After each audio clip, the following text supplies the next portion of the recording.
नमस्कार। अब की बार किसकी सरकार 2019 का सबसे बड़ा सवाल, क्या नरेंद्र मोदी इन होंगे या आउट होंगे?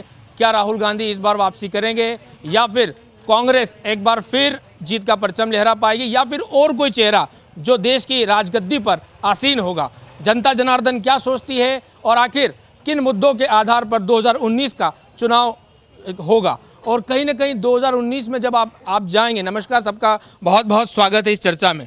मैं आपसे जानना चाहूँगा 2019 का जो इलेक्शन है बहुत ही बड़ा इलेक्शन है। कहा जा रहा है कि नरेंद्र मोदी ने अच्छे काम किए हैं, तो वहीं कांग्रेस निशाना साधते कह रही कि देश में बेरोजगारी बढ़ी है, देश में बाकी सारी चीज़ों पर कहीं ना कहीं मोदी सरकार फेल हुई है। तो क्या लगता है आपको 2019 में किसकी बनेगी सरकार? नरेंद्र मोदी की। क्यों, क्या कारण है? क्या लगता है आपको 2019 में नरेंद्र मोदी की सरकार बनेगी?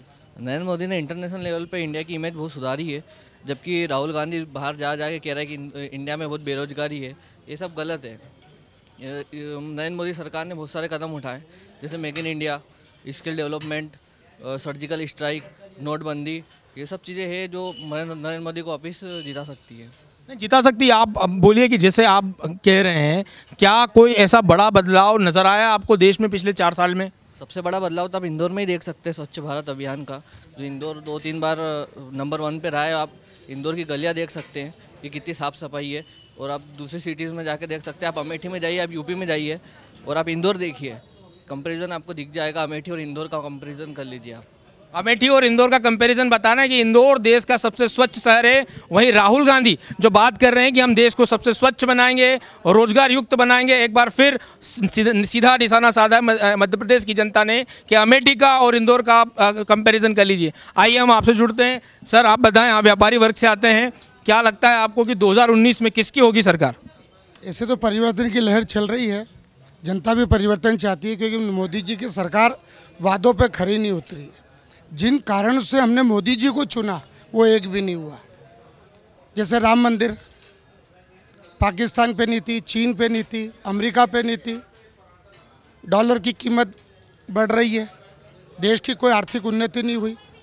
जीएसटी से फ़ायदा ज़रूर है, लेकिन जो इतनी बार चेंज कर रहे हैं उससे नुकसान ज़्यादा हो रहा है। तो क्या आपको लगता है बदलाव होगा 2019 में? बिल्कुल सुनिश्चित बदलाव होगा। नरेंद्र मोदी जी आपकी अपेक्षाओं पे खरे नहीं उतरे, कहना चाह रहे हैं? बिल्कुल, नरेंद्र मोदी जी ने हमें बहुत ज़्यादा सपने दिखाए और हमने उनको इसलिए वोट दिया। वास्तविकता में ही पहले और आज की सरकार में सिर्फ कोई अंतर नहीं, छोटे मोटे ज़रूर विकास है। ये स्वच्छ भारत बहुत अच्छी चीज़ है, कुछ अच्छे काम भी, ऐसा नहीं कि नहीं है। बाकी सबसे ज़्यादा विनाश के काम ज़्यादा हुए हैं। विनाश के काम में आप किसको बोलते हैं कि जो सबसे बड़ा विनाश हुआ है? सबसे बड़ा विनाश तो भारत की जनता की भावना के साथ हुआ। 30 साल से आंदोलन कर रहे राम मंदिर का, सत्ता पे बैठने के बाद में जैसा कांग्रेस बोलती थी कि कोर्ट निर्णय लेगा, जब कोर्ट निर्णय लेगा तो फिर आंदोलन किस बात के लिए? कुल मिलाकर भारतीय जनता पार्टी पर सीधा निशाना साधा है कि आखिर राम मंदिर के मुद्दे पर आप सत्ता में आए, लेकिन आप भी कांग्रेस जैसी बात कर रहे हैं कि अब कोर्ट कानून बनाएगा, कोर्ट कानून के बाद राम मंदिर का फैसला होगा। बहरहाल हम आगे बढ़ते हैं और कुछ युद्ध से जानते हैं। आप बताएं सर कि किसकी सरकार है? क्या आपको लगता है कांग्रेस सरकार आ पाएगी या नरेंद्र मोदी एक बार फिर देश के प्रधानमंत्री बनेंगे? मेरा ऐसा मानना है कि इस बार त्रिशंकु लोकसभा होगी। लगभग हो सकता है जो मिली जुली सरकारों का दौर था बीच में, वैसा दौर दिख रहा है, क्योंकि बीजेपी अपने वादों पे खरी नहीं उतरी। जहाँ तक बात करें, कुछ अच्छे निर्णय भी थे बीजेपी के। अभी अगर आप नरेंद्र मोदी सरकार की बात करेंगे तो 10% जो सवर्ण आरक्षण दिया है, अच्छा निर्णय था, लेकिन प्रॉब्लम ये हुई कि वो बिल्कुल एंड में आया है, तो कहीं ना कहीं उसका फ़ायदा जो है इस गवर्नमेंट को नहीं पहुंचेगा। लेकिन इलेक्शन तो हम लोकसभा इलेक्शन की बात करें, मध्य प्रदेश में कांग्रेस आ चुकी है। मध्य प्रदेश का चुनाव है वो कहीं ना कहीं भारतीय जनता पार्टी को बाहर का रास्ता दिखा है। मेरा प्रश्न सीधा 2019 में सवर्ण आरक्षण की आपने बात करी, क्या सवर्ण आरक्षण का फायदा भारतीय जनता पार्टी को 2019 के चुनाव में होगा? सर, मेरा ऐसा मानना है कि थोड़ा निर्णय लेने में गवर्नमेंट ने लेट कर दिया। उसका सीधा फ़ायदा मेरे को नहीं लगता नरेंद्र मोदी सरकार को मिलेगा। दूसरा, नोटबंदी और जीएसटी थोड़ा मेजर इशू है व्यापारियों के लिए भी, और कुछ अच्छे कदम भी उठाए गवर्नमेंट। ऐसा नहीं है कि कुछ भी नहीं करा, लेकिन जो वादे करे थे वहाँ से कहीं ना कहीं वो उन्होंने अपना वादे पूरे नहीं कर पाए सर। अच्छा, वादे नहीं कर पाए। नरेंद्र मोदी सरकार ने वादे बहुत करे थे लेकिन पूरे नहीं हो पाए। जनता में आक्रोश साफ देखा जा सकता है। आप कुछ कहना चाह रहे थे सवर्ण आरक्षण पे? बिल्कुल कहना चाहता हूँ। स्वर्ण आरक्षण में मैं कहना चाहता हूँ कि मैंने खुद ने नोटा दबा के आया था मैं, मगर अब जो 10% आरक्षण मिला है ये बीजेपी को ही वोट देकर आऊँगा और बिल्कुल स्वर्णों में खुशी की लहर है और सारे स्वर्ण बीजेपी के साथ ही है। परिवर्तन कुछ नहीं होगा, नरेंद्र मोदी आएगा वापस से। हम ऐसे प्रधानमंत्री के नरेंद्र मोदी के अलावा कोई ऑप्शन नहीं है हमारे पास। नरेंद्र मोदी के अलावा कोई ऑप्शन नहीं है। एक और बड़ा जनता ने कहीं ना कहीं कहा है, क्या आपको लगता है कि क्या नरेंद्र मोदी की सरकार रिपीट होगी या फिर कांग्रेस आएगी? ऐसा सरकार तो रिपीट होगी उनकी, नरेंद्र मोदी की, क्योंकि अगर राम मंदिर का सवाल है तो मैक्सिमम 60 से कितने सालों सर 60 सालों तक इन्होंने कांग्रेस सरकार ने राज किया था। कांग्रेस सरकार ने राम मंदिर में तो कोई उनके खिलाफ कभी कुछ उन्होंने बात ही नहीं की। और अगर ये बन नहीं रहा राम मंदिर तो इनकी वजह से नहीं बन रहा, कांग्रेस की वजह से, क्योंकि यही लोग हैं जो बीच में टांग अड़ा रहे हैं उनकी। अगर बनना चाहे तो बहुत जल्दी बन जाए। देखिए एक और बड़ी बात आई है कि राम मंदिर मुद्दे पर कहीं ना कहीं कांग्रेस पर भी जनता आरोप लगाते नजर आ रही है कि जब जब सुप्रीम कोर्ट में केस गया है, कांग्रेस के वकील या कपिल सिब्बल का साफ नाम लेते हुए कहा है कि उन्होंने अड़ंगे अड़ाए हैं। हम और यूथ से पूछते हैं, क्या लगता है इस अब की बार किसकी सरकार? सर मुझे ऐसा लगता है कि अब की बार हंग असेंबली आएगी, because it won't be easy for Narendra Modi to get the clear majority mark in the Lok Sabha, but I would think that the majority party would be BJP.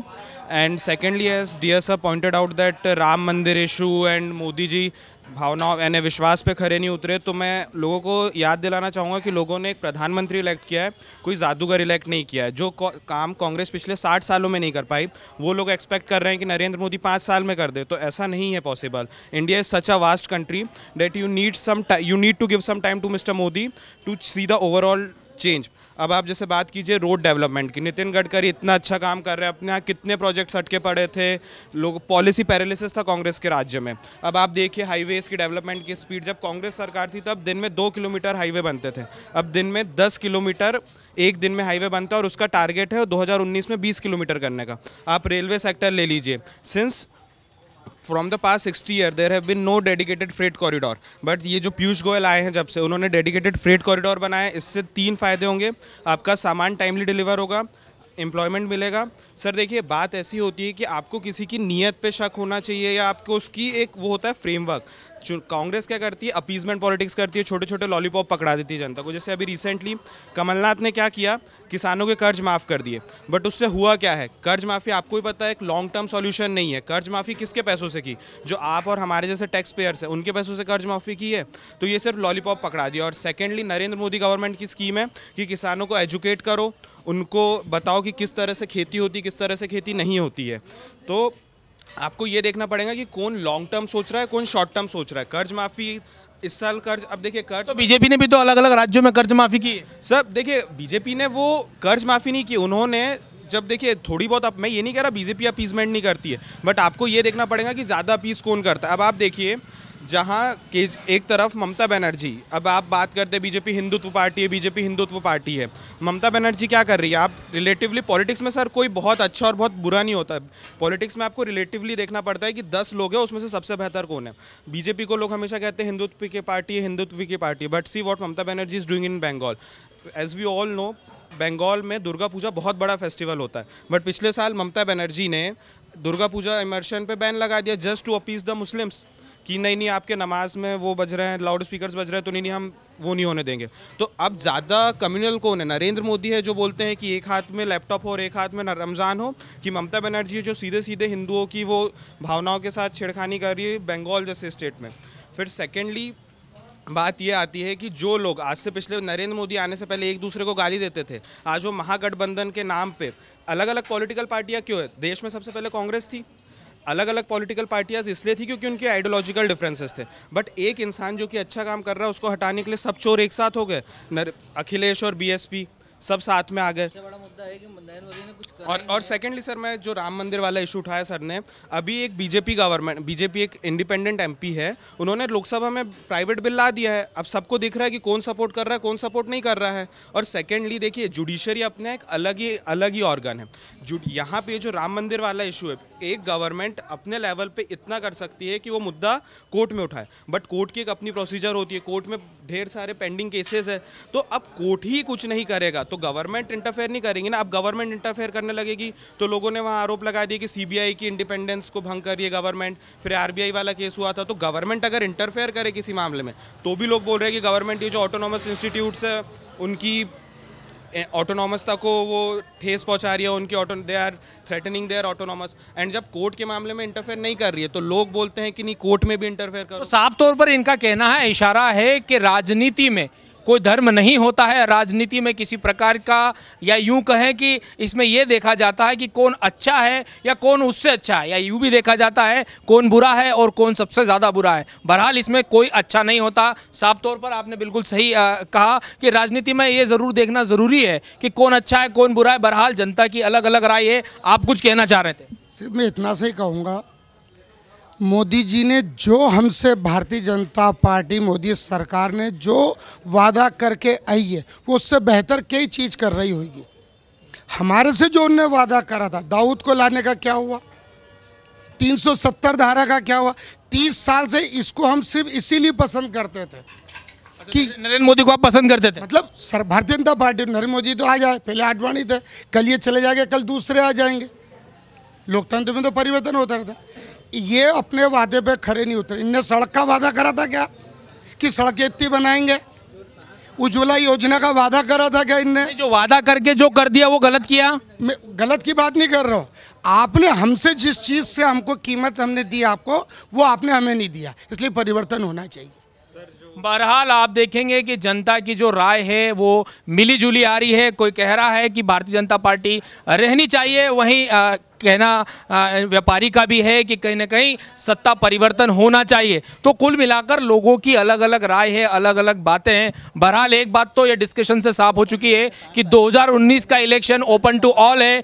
किसकी भी सरकार हो सकती है। जहाँ नरेंद्र मोदी अपनी अच्छी योजनाओं की बात कर रहे हैं, वहीं कांग्रेस परिवर्तन की बात कर रहे हैं, तो वहीं दूसरी पार्टियां भी ताल ठोकते नजर आ रही है, सपा, बसपा और बाकी सब तमाम पार्टियां। तो देखना बड़ा ही दिलचस्प होगा आखिर 2019 के इस महाभारत में कौन बाजी मारता है और कौन होगा देश का अगला प्रधानमंत्री। आप लगातार एमपी न्यूज़ पर बने रहिए और खबरों का सिलसिला इसी तरह जारी रहेगा। कैमरामैन अरुण यादव के साथ राहुल पटेल, एमपी न्यूज़।